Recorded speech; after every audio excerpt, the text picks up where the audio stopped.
We're at 11 fathom here. I got the track on. Jeff and his team make the long trip north towards the Feversham site at Scatarie Island. The Feversham, a British ship that sank in 1711 off the coast of Scatarie Island. The 32-gun frigate was 107 feet long, 28 feet wide, and was carrying 500 pounds in New England coins. These coins can be worth up to $100,000 today. With the clock ticking, they're gambling that a smaller site will make the recovery process faster. Just about 10 minutes straight ahead. Almost there.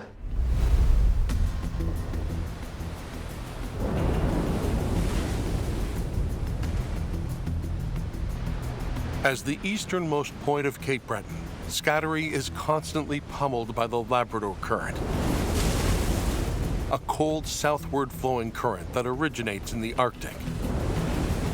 Jeff's hoping that these same currents over the years may have done him a favor. The Feversham is my next target. I want to hit that hard. Anything small like coins from the Feversham would have been carried to the west and pushed into the shore away from the wreck site. But diving in that area, it's going to be dangerous. Off the top side, radio check. Are you receiving? Over. I read you loud and clear, Haas. You guys go to the bottom and cling to it. Dive time. 10:52. This is Pizio. Rigo on the bottom, 40 feet of water. Copy that. Start your search. Once underwater, the divers have to pinpoint the exact location of the cuts. But this close to shore, heavy surf and the strong current make for poor visibility. I can't see. 10 minutes into the dive, they find an access point to the canyon formed by the cuts. We have a lot of rocks, a lot of structure, big, high, dramatic cliffs on both sides of us. The cliff forms a wall that blocks the current and catches materials like sand and small rocks at its base. A potentially perfect hiding place for shipwrecked treasure.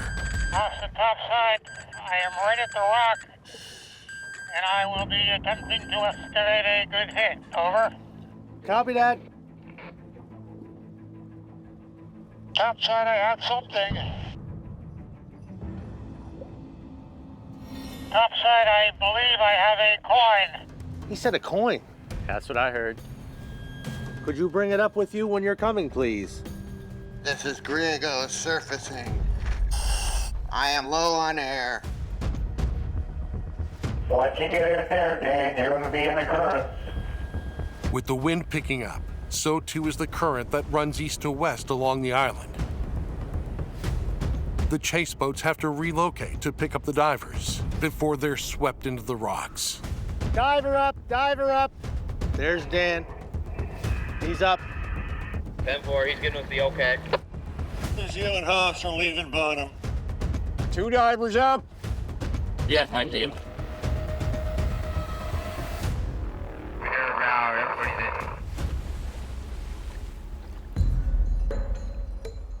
What do you make of that? I make that's what happens when you leave stuff on the bottom. That's Catch the light just right. Sometimes you can almost see like a shield or something, but it's beat the balls. can't see anything. I see something there, but looks like an 8. It's just beat. Aaron, tell me what you think. Honestly, it is so beaten until we get it back, and I don't even know how much cleaning we can do on it. I can stabilize it, that's about it. Right now, it's possibly a coin. I think it is a coin, and I've seen the planchettes, the New England coins, that big, Yeah. but not in that shape. That's a sin. New England coins from the Feversham site are very valuable, and there's still a lot of them out here. And if this coin that we found is one of them, then we might have found them all.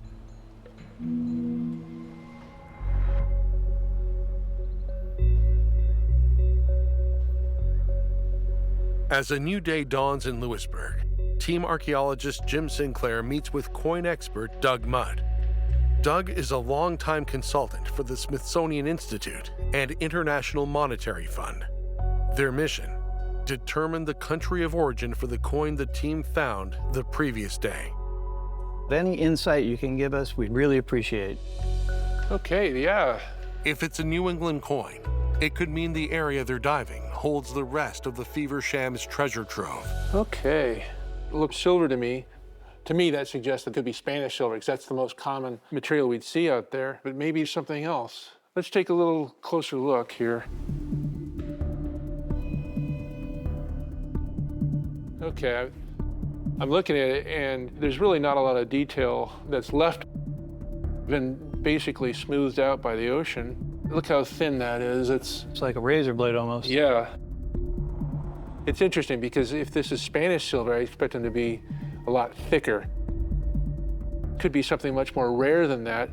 Based on the size and the thickness, I'm wondering if this could be Massachusetts piece. Wow. It makes sense because they follow the story. The Feversham was carrying some Massachusetts silver. We know in the past they found them, but this may be more of it. In 1649, following the beheading of King Charles, the cash-strapped colonial government of Massachusetts orders the production of its own money. In 1711, as the Feversham is being loaded for voyage, these coins make up a large portion of the Feversham's pay chest. Eventually, with the return to power of the monarchy, New England coins are outlawed, making them very rare. Yeah, I mean, it's interesting. I think the next step is to weigh this, because if this is too heavy, it suggests it might be Spanish, because the Spanish coins tend to be larger and heavier. Correct. But if it's lighter, that might help us prove that it might be Massachusetts silver. Oh, that would be exciting. Depending on its weight, it could be from a cache of the rarest and most valuable American coins in existence. So let's take a look. Let's check it out.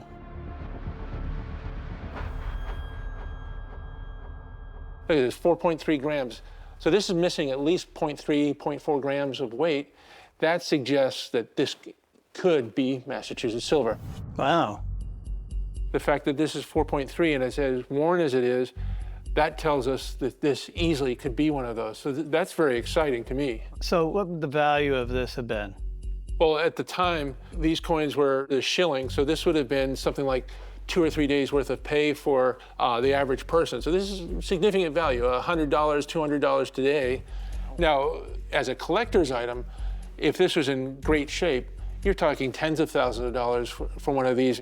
Wow. And the fact that there may be still more out there to find, hopefully in better condition, and that gives us something to search for on the Feversham.